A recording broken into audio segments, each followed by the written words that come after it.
Hey guys, how's it going? Here, Jeff, Melkabitis podcast. Thanks for being here. Again, a short episode today. It's going to be a great story. We try to make it shorter. We try to still keep it like engaging and so on. So please share it, comment, review, whatever is the platform you listen to us. Today is going to be a quick story that I would love to hear from Richard. I'm sure you're going to love it. And if you want more stories, please let us know in the comment section. Hope you train, hope you become better, more aware, learn some new skills, so you impact your community, but also your family and yourself. Richard, I'm very curious about a story that happened to you in Africa. Yeah. I don't know how many years ago, but a few years ago, to you and your wife, where, and you know, we talk about situational awareness and a bit of critical thinking in the previous episodes, but I think it's good to bring actual more like real world situation, and how can it serve you when you train and you're aware of it. And Africa is obviously a hostile environment depending on the country you go. So if you can share a bit more about the story with you and your wife, where your life was threatened, and you had to take the right decision at the right moment, but also have the right critical thinking and way to communicate. Okay, awesome. My wife and I, we were heading to Africa to work on an orphanage. We were going with a friend that we trusted. She went multiple times. She started an orphanage herself. This is a story about an incident where situational awareness was or wasn't there, and critical thinking was there, and how everything evolved. So I want to lay out the background of the story. We're working in an orphanage in Tanzania, and previously they've been doing lots of work there. They're feeling quite comfortable, giving us the impression that it's safe. So the women that were in our group, and we're in a group of 13, 15 people, there was 3 women that separated, and one was my wife. So she gave me permission to talk about this, so thank you. We were in a city that there was no tourism, so we stood out. We did not look like the locals. So the ladies were out shopping, and they were carrying a little bit of cash on them, because we were not only shopping, we didn't trust the safe, and she had a money belt on and her passport. A man comes up to her and says, "Hey, I want your passport. Show me. I'm from immigration," and shows her some ID that did not look quite right. So the first thing she did was step back a bit, and the other women were talking to the guy, keep them occupied, and she did some critical thinking, phoning for help, and saying, "Hey, there's guys here that look like they're non-immigration." And then the next thing she says to me on the phone, "They're trying to get the ladies into the vehicle. They got guns. And I know where they're at. They're 3 blocks away." And I run, and I'm thinking to myself, it's a good day to die. But before I get there, why did she get to that point and not just give her passport? Well, 1, she had money. 2, she was doing critical thinking. This is not the place to give your passport. Who are these people? And why do they want us to get into the vehicle? All of a sudden, more guys came, and they had guns, big semi-automatic weapons, and they're trying to get them in the vehicle. So did she do the right thing? Absolutely. Her critical thinking was bang on. Was her situational awareness there? Not really, because she trusted the people we went with, that everything was safe.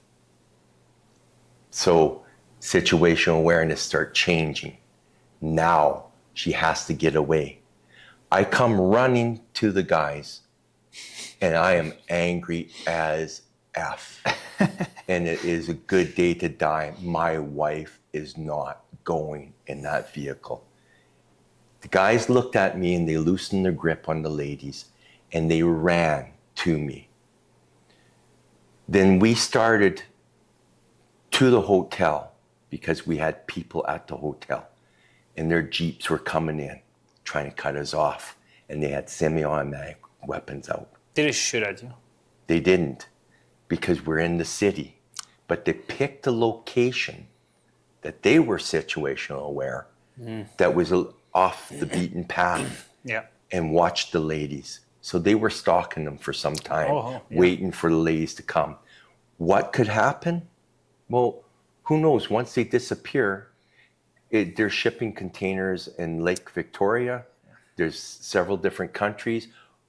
The best case scenario is they get robbed. Then it escalates from there. So we do make it to the hotel and we have a standoff. Now my wife does critical thinking. My husband's not stable. So she tells me to leave. So I leave. Where? To my room. Okay, to your room. Not in the another hotel. place. Okay. In the hotel. Okay. But I'm still ready to be called, and I'm away because I want to kill these guys. And it wouldn't make it better. Luckily, we had a contact. It was a head doctor of the city who knew the head of police. And after an hour and a half of standing there back and forth and refusing to go, because there was lots of us now, and there was cameras pulled out, they were called off. So situational awareness wasn't there, but then it was there when we got that we're not leaving. And the critical thinking, it was beautiful critical thinking on my wife's part, telling me to go. You had your usefulness at this time. Can you, I know we talk about situational awareness. We gave a definition to it. If you can give them the definition of critical thinking compared to Situational awareness. Okay, so situational awareness, you know where everything is placed. You know your exit, you know where people are, how they're standing. It's your situation that you're in. Critical thinking is the thinking outside, knowing where things can happen, knowing that you don't want them to get the money, knowing, that, okay, what's their reasoning? If they're going to do that far, your critical thinking is telling you that, how am I going to get out of it? So it's a strategy. Yeah. And it's also critical thinking is knowing the big picture. If they're willing to go that far doing it, how far are they going to go? Would you say also using the cues you have, for an example, like when you can be aware of anything, but once the decision is unfolding in front of you, you can say like, you can be aware of an accent or something they say, a tool they use, something they ask you, using them to take better decisions and to have a step ahead and kind of finding what's going on in case they ask me something, or if they have this accent, can I gain some time by, hey, where are you from? Like, I figure out an accent, whatever it is. I say that, but I mean, correct me if I'm wrong, but this is what it is as well. So her also critical thinking was a strategy to get out of it. Yeah, exactly. So her strategy was, my passport's not on me, it's at the hotel. We always keep it at the safe at the hotel. I gotta go to the hotel. No, we're gonna take you down to our office. No, her critical thinking now is, we're not getting in that vehicle. You know, like this is not normal. So critical thinking is steps. Situational awareness is you know what's happening. Okay, because for an example, in the security world, like I worked as a bouncer, and you know, you see so many people, and many people try to fool you, to enter or to to fight you sometimes or to get something from you. And when you read the patterns or what they say, what they do, you can use them so you become a critical thinker because you think about, hey, he said that something wrong may happen. Or he may call someone who I may know what he wants exactly at this right moment. What strategy can I use right now to counterattack it or de-escalate the situation?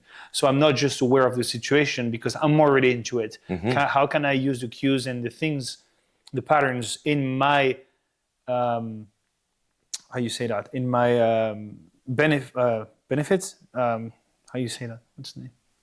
Yeah, best in your best interest. Yeah. So how to use this in my best interest to pull myself out of the situation like your wife did. But now going back to your story, what happened? So she said like she called you, but it took you a while before coming over. So I'm sure you ran the best sprint of your life. No, I didn't. So what happened? If you can mention more details. I power walked because I did not want it to be exhausted because I wanted to kill him. So you knew that you may have to fight them, yes, whatever it is and however. Whatever it is. Okay. Hey, quick break. I hope you enjoyed the show. I just wanted to let you know, guys, we're super grateful for your support and listening to us. If you want to help us to maybe enhance the quality of the podcast, to spread the word to more people so we can have maybe other invitees on the podcast, I invite you right now to subscribe and share the podcast and also leave a review to help the algorithm to help and push the channel. As well, if you want to support us in a different way, you can also buy our merch. Our merch is available. I just put the link below and you can just, represent MLK abilities to community and support us at the same time. So I hope you enjoyed the show and let's get back to it. Whatever it is. So you arrived. Yeah. Running, driving. I run. I good pace. I power walked. I can power walk 8.5 minutes for a kilometer. That's motoring, but I still had enough energy to fight. The worst thing, and when I come there, power walking and screaming. So you draw attention as well because you were in the city, but at the right moment, not by doing a sprint and everybody watching you, and you did it at the right moment. Were you thinking about, let's say they see you coming, they may have been able to shoot you? You know what? Of course. And if they did that, that would draw attention to them. That too. And so I knew. So they tried to be sneaky. They tried to be sneaky. Okay. And I knew. I didn't know. That same thinking would not happen in Colombia. They'd shoot me. But I know in Africa, from my brother's experience when he ran safaris, that the color of my skin made it different, and I can do more things and get by with it. And I acted kind of with power in this case. A power, and I acted with authority. Okay. And I acted like I ain't fucking backing off. What the fuck are you guys doing? No, this is not going to happen. No way, no fucking how. That's what I was doing. That was my mindset. So you were aware. Obviously you were, because you just compared it to Colombia where you've been shot because even you white. Where in that country, because of the political situation, whatever it is, or I how could it's get by seen, with more. Yes. And that is good because you use your situational awareness in your favor to de-escalate the situation and save your wife. And I was also in the city. We were not down the back roads in Africa. Of course, yeah. Maybe the approach would be way different. They have lots of different mass graves all over, right? Okay. So, no, that wouldn't happen. So what did your wife, concerning the critical thinking, to gain time to let you the time to come over and help? Well, did she tell you? One thing she was doing is she was keeping her distance, okay, moving around, saying, well, do we want to come? What's going on? Buying time so they're not going to be too aggressive. So she had all kinds of critical thinking that she was doing to buy time for help. So, and she did not want to expose. No. Because once you expose that you have money, now maybe they'll be hostage for a lot more money. If they can pull that wad of money out, that was probably 6 months' wage. Yeah. Yeah, true. It wasn't much money for us. No. But in that country, it was 6 months' wage. And put in perspective that carpenters make $50 a month American, working 6 days a week. Fuel costs the same as it costs here. So the reason the police take bribery in Africa, in Tanzania, Africa's 50 some odd countries. I can't speak of Africa whole, but in Tanzania and countries in that vicinity is because they don't make money. So it's an unwritten rule. It's a culture. But when they overstep their boundaries, like they were doing, then your awareness is going, okay, they overstep their boundaries. It's not just a slight, give me $15, give me $25. No, this is give me your passport. That is a hostage. And who owns the passport? The government of Canada owns the passport. They do not have a right to have our passport. Now, you will do it at the airport. They will have it there. When they take that passport and go in the back room at the airport, they shouldn't do that. They do that, and you don't want to mess around where they have military in the country. You have to understand where you are at that time, what country you are, what customs, what's common. What's the possibilities, even though they're not the rule? There's laws, and then what do they do about the laws, right? The law is, and in Canada, law is law, and even some cops, they're corrupt, and we find them in Canada. Very few compared to anywhere else in the world, but we have background because we have good laws. We have good backing for laws. But if you're in a country that the laws are there, but are they followed? Then you should have less structure and so on. Yeah. But I'm also impressed by how she also, because this is something I teach and tell to the clients that follow the self-defense course. She kept her cool. She could as much as she could. She could crumble and cry and then retract herself and be more vulnerable. And then become a victim. And they take her easily. Yes. And then she shoots herself in the foot. I get it. It's very stressful. You don't know what's going to happen. You may die. You don't know. There is a lot of uncertainty and any decision you don't know if it's the right one or not. You don't know who you're dealing with. Also the personality, maybe just not the type of aggressor, but there is a personality to deal with. Who's the alpha, who's not, what to say, what not to say. But the fact that she stayed cool and had critical thinking, situational awareness, that had the right words to tell you, the right amount of informations, and not being crying on the phone and losing, her cool, and then it affects you in a way. And then my decisions go by how her response, and then her beautiful response of, husband, you're not useful right now the way you are. and me taking that advice. Yeah. You know? 100%. Come on, give me some credit. I took the advice. So yeah. So that's a good story. And it was great. I think, just to talk to people who are watching this, keep your cool. Make sure you can think clearly. And be aware of your surroundings. And maybe you should do some research before you go somewhere and not just take advice from friends that are comfortable because they've got by with shit for years and years and never had a problem. See what potentially can happen. And how are you going to deal with it? And have a plan. And not all plans work. So then you have to fly by the seat of your pants. And do critical thinking. You got to think of an outcome that you really want to happen. Cool. I couldn't agree more. Hope you guys liked it. Let us know if you want more stories. Share your story in the comment section if you have any, so you can let the community know about you more. The last thing I would like to add is situational awareness, even critical thinking. You can use it and train every day. You don't have to put yourself in danger or live crazy stories to become better at it.